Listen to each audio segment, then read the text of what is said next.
वो जिन्होंने जंगलों की मिट्टी में क्रांति बोई, धरती आबा भगवान बिरसा मुंडा।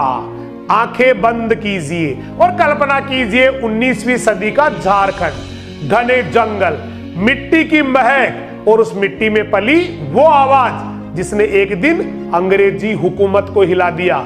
वो आवाज किसी राजा की नहीं थी, वो आवाज थी धरती के बेटे भगवान बिरसा मुंडा की।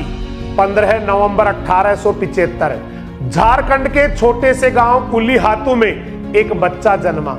नाम रखा गया बिरसा, जिसका अर्थ है प्रभु का वरदान। लेकिन कौन जानता था यही बालक एक दिन बनेगा आदिवासी जनजातियों का मसीहा, भारत के स्वतंत्रता संग्राम का वीर सेनानी और धरती आबा यानी धरती का पिता।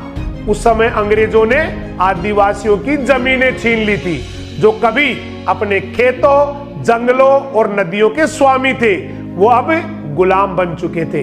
अपनी ही धरती पर जमीनें जमींदारों और साहूकारों की हो गई, आदिवासी अपनी जड़ों से काट दिए गए। तभी जंगलों में एक आवाज उठी, ये धरती हमारी है। और वो आवाज थी भगवान बिरसा मुंडा की। उन्होंने कहा, हम इस जंगल के रक्षक हैं, इसे कोई हमसे छीन नहीं सकता। धीरे धीरे वह आवाज एक आंदोलन बन गई, उल गुलान महा आंदोलन। 1899 में यह आंदोलन अंग्रेजी सत्ता के खिलाफ इतिहास की सबसे बड़ी जन ज्वाला बन गया। उल गुलान का अर्थ था महान हलचल, और सच में इसने भारत की धरती को हिला दिया।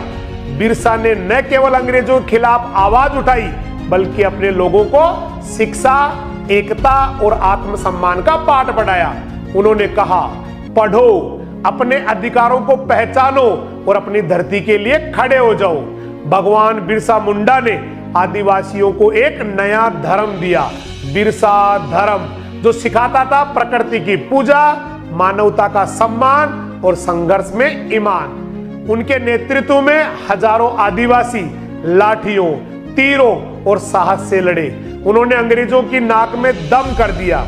लेकिन 3 फरवरी 1900 अंग्रेजों ने धोखे से उन्हें गिरफ्तार कर लिया और 9 जून 1900 को केवल 25 वर्ष की उम्र में भगवान बिरसा मुंडा रांची जेल में शहीद हो गए।